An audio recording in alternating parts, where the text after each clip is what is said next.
नमस्कार, जय हिंद, जय भारत, वंदे मातरम। मैं मोहित शर्मा आज आपके पास एक खास मुद्दे को लेकर आपसे बातचीत करने के लिए आया हूं, आपसे रूबरू होने के लिए आया हूं। मेरे पास एक बहुत खास टॉपिक है और इसकी शुरुआत कुछ 4 पंक्तियों से करूंगा कि जनाब तबाह होते हुए भी तबाही नहीं दिखती, कि जनाब तबाह होते हुए भी तबाही नहीं दिखती। शायद ये अंधभक्ति है साहब, इसकी कोई दवाई नहीं दिखती और ये बिल्कुल जायज़ भी है। और अब आप कहेंगे कि अंधभक्ति कहाँ से जायज़ है, तो एक महोदय हैं जिन्होंने पोस्ट डाली है, या फिर ये महोदय या आप कह लीजिए भारतीय जनता पार्टी के आईटी सेल के हैं। सबसे पहले आपको वो फोटो दिखाऊंगा और वो फोटो आपको दिखाता हूँ। ये देखिए, अब ये फोटो है, इस फोटो को आपने देख ही लिया अच्छी तरीके से। अब मैं बता देता हूँ इसमें लिखा क्या है। जनाब लिखते हैं कि उत्तराखंड की भारी बारिश के बीच वाटरफॉल से उभरी मोदी जी की इमेज। 2000 साल में आता है ऐसा मौका, आखिरी बार चक्रवर्ती सम्राट अशोक की इमेज दिखाई दी थी, उसके बाद अब नरेंद्र मोदी जी की इमेज दिखाई गई है। मोदी है तो मुमकिन है। आईटी सेल की व्हाट्सएप यूनिवर्सिटी की आधुनिक खोज से एक अद्भुत फोटो सामने आई है। आप भी देखकर इसको खुद को और अपने आप को प्रश्न कर सकते हैं। ये फोटो आईटी सेल के द्वारा व्हाट्सएप पर तमाम ग्रुप से दिखाई जाती हैं। इस देश का माहौल इतना खराब है कि देश के अंदर कई जगह नफरत का इतना बड़ा माहौल क्रिएट कर दिया गया है। हिंदू मुसलमान भाईचारे के बीच, लोगों के बीच में जो है वो नफरतें पैदा कर दी गई हैं और इन नफरतों के बाजार में सरेआम जो है वो प्यार मोहब्बत जो है वो फीका पड़ गया है। लेकिन बात अभी हाल ही फिलहाल में जो है वो बकरा ईद गई है, तो बकरा ईद के चलते आप सभी लोग जो है देख रहे होंगे कि किस तरीके से पूरे देश में बकरा ईद मनाई गई है। तो एक वीडियो जो है वो मैं आपके सामने प्ले करके दिखाना चाहता हूं सबसे पहले, और आप उस वीडियो को देखें कि किस तरीके से देखिए। मैं इसे जानने का प्रयास कर रहा था जब बकरा आपने पाला पोसा बड़ा किया, इस वजह से पाला पोसा था कि बकरीद को बेचेंगे। बिल्कुल, क्या उम्मीद थी कि त्योहार आएगा तो बकरा के रेट ज्यादा मिलेगा? हमारा रेट जो मिला जो था वो मांग रहे थे, वो ज्यादा तो नहीं मांग रहे थे उनसे। समा 11,600 पे वो लिखाई उनको पड़ती, इसीलिए अपना भाव बता के कोई दिक्कत नहीं है। देख सकते हैं हम लोग बकरा मंडी में संगीता जी ने कहा कि साल भर अब ये वीडियो जो है, ये वीडियो मैं आप सभी लोगों को दिखाऊंगा। ये वीडियो जब है, वीडियो में मैं आपको दिखाऊंगा, लेकिन इस वीडियो दिखाने का मकसद ये है कि ये वीडियो जो है ये इसलिए दिखाई गई है कि देश में जहां हिंदू और मुसलमान के बीच आपसी मतभेद पैदा किया जाता है, वहीं मैं आपको दिखाना चाहता हूं कि देश की इकोनॉमी जो है वो एक दूसरे की सहायता से चलती है, एक दूसरे के आदान और प्रदान से चलती है। इसके कहने का अर्थ ये है कि ये जो मैडम खड़ी थी, ये जो लेडीज खड़ी थी, जो महिला खड़ी थी, ये महिला बकरे को लेके आती हैं जिनका नाम संगीता है। ये बकरे को बाजार में बेचती हैं और बकरे को ये काफी लंबे समय से पालती हैं। यानी जो एक दूसरे का जो काम है लोगों का वो एक दूसरे से चलता है। इस देश के अंदर नफरत का बाजार इतना गर्म कर दिया गया है कि नफरतों के चलते प्यार कहीं लुप्त हो गया है। इस देश के अंदर देश के प्रधानमंत्री नरेंद्र मोदी जी इस देश का लाखों करोड़ों खरबों रुपया वो जो है वो देश की अपनी घूमने की विदेशी यात्राओं पे खर्च कर देते हैं, अपने लाखों करोड़ों रुपए के सूट बूट पे खर्च कर देते हैं। लेकिन प्रधानमंत्री जी की कोई चर्चा नहीं है। कोई प्रधानमंत्री जी जो है वो इस टॉपिक पर नहीं बोलते कि जो इतनी बड़ी अग्निपथ स्कीम लाई गई आखिर इसका क्या हुआ, आखिर जो इस देश के अंदर किसानों के लिए बिल लाया जाता है उसका क्या होता है। इस देश के अंदर कोर्ट के अंदर, सुप्रीम कोर्ट के अंदर, आज मैं कोर्ट और ईडी को लेकर भी आपसे एक खास और एक रूबरू बात करना चाहूंगा और कुछ सवाल मैं इस देश की सरकारी संस्थानों से भी पूछना चाहूंगा। ईडी, बिल्कुल ईडी इस देश की सरकारी संस्थान है, ईडी से हमें कोई आपत्ति नहीं है, लेकिन मैं ईडी के तमाम अधिकारी और ईडी में काम करने वाले तमाम बड़े बड़े लोग और देश की सरकार से एक बात पूछना चाहूंगा कि क्या भारतीय जनता पार्टी के राज में ईडी जो कार्रवाई करती है वो सिर्फ विपक्ष की सरकारों के ऊपर ही क्यों करती है? इस सवाल का जवाब, पहला सवाल ये। दूसरी बात ये कि बाकी राज्य जहां पर सरकार चल रही है कि क्या वहां पर 1 रुपए का भी घोटाला नहीं होता कि वहां पर ईडी की रेड पड़े और वहां पर ईडी आए? क्या वहां 1 रुपए का घोटाला, 1 रुपए का स्कैम नहीं है कि वहां पर ईडी की रेड पड़े?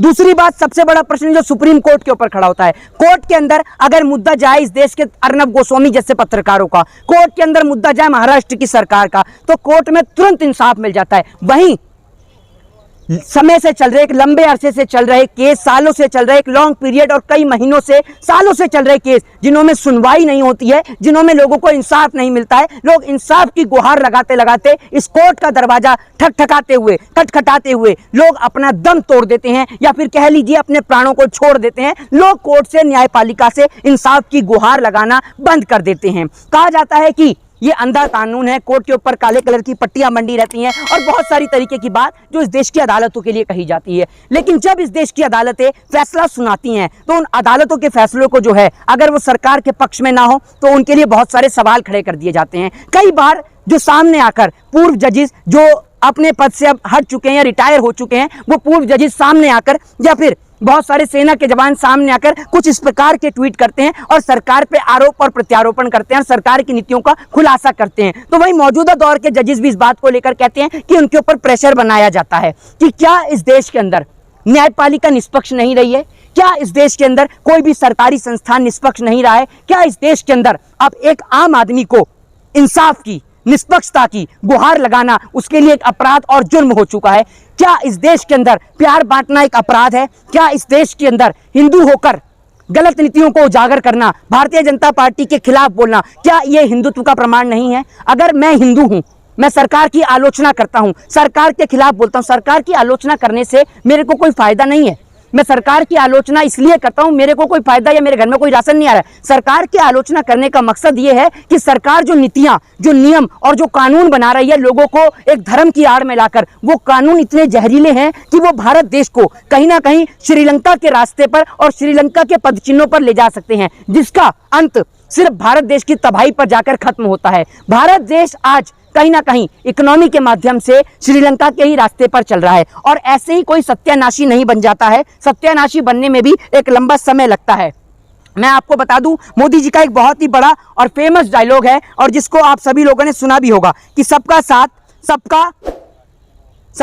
और सबका विकास, कुछ इस तरीके का डायलॉग है, लेकिन हम इसको आज कहेंगे कि सबका साथ और सबका सत्यानाश। और मैं आपसे कहना चाहूंगा कि यूं ही कोई सत्यानाशी नहीं बन जाता है। सत्यानाशी बनने के लिए भी एक बहुत सारा काम करना पड़ता है, बहुत सारी मेहनत करनी पड़ती है। वर्ष 2014 की हम बात करते हैं, जब देश के प्रधानमंत्री इस मौजूदा दौर के अंदर प्रधानमंत्री पद की कुर्सी पर प्रधानमंत्री बनकर आए। वर्ष 2014 में जब प्रधानमंत्री मोदी जी प्रधानमंत्री पद की शपथ ले रहे होते हैं, उस समय डॉलर का जो रेट है वो होता है 59.25 रुपए, ये मैं आपको बता दूं। और आज वर्ष 2022 जब प्रधानमंत्री नरेंद्र मोदी जी को अपने प्रधानमंत्री कार्यकाल के 8 साल पूरे हो चुके हैं, तब प्रधानमंत्री जी की बात करें और डॉलर और रुपए की बात करें तो आज डॉलर का रेट जो है वो 79.97 पहुंच चुका है। और भारत देश पर 2014 में जब देश के अंदर नरेंद्र दामोदर दास मोदी जी ने प्रधानमंत्री पद की शपथ ली थी, उस समय मौजूदा देश में देश के ऊपर कर्जा जो था वो 34 लाख करोड़ रुपए का था, जो कि आज मौजूदा 2020 में वो कर्जा बढ़कर जो है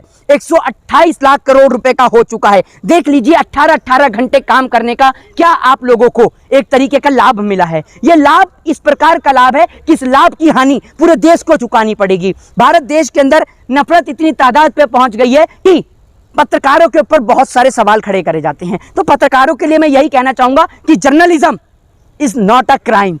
पत्रकारिता करना कोई अपराध नहीं है, पत्रकारिता इस देश में कोई अपराध नहीं है, लेकिन पत्रकारिता जब इस देश के अंदर लोगों की जान लेने का माध्यम बन जाए, जब पत्रकारिता इस देश के अंदर देश को जोड़ने का नहीं तोड़ने का काम करने लग जाए, जब पत्रकारिता इस देश के अंदर लोगों के बीच जात पात, धर्म, हिंदू मुस्लिम और मजहब की दीवारों को खड़ा करना शुरू हो जाए, तो वो पत्रकारिता निश्चित तौर पर एक देश के लिए बहुत बड़ा खतरा बनकर सामने आ जाती है। अगर हम बात करें पत्रकारिता की और बात करें विपक्ष की, तो एक नाम जहन में आता है और एक नाम सामने आता है, और वो नाम है जर्मन के तानाशाह एडोल्फ हिटलर।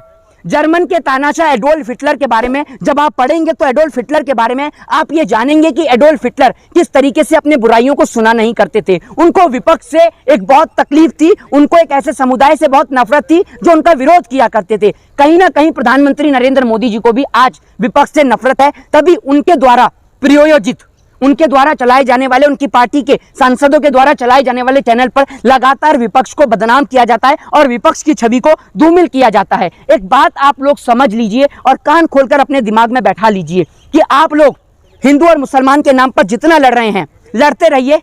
आपको ये बात आज से आने वाले कुछ साल में पता पड़ जाएगी, जब इस देश की स्थिति भी श्रीलंका के जैसी बन जाएगी। एक बात समझ लीजिए कि श्रीलंका खत्म हुआ, अफगानिस्तान नरक हुआ, पाकिस्तान कंगाल हुआ, नेपाल और भूटान संघर्ष कर रहे हैं। तो आपको बता दूं कि हमें अपने पड़ोसी मुल्कों से कुछ सबक लेना चाहिए, हमें उनसे सीखना चाहिए कि किस तरीके से भारत देश के पड़ोसी मुल्क लगातार इस तबाही की आंख के चलते खत्म हो गए या कह लीजिए बर्बाद हो गए।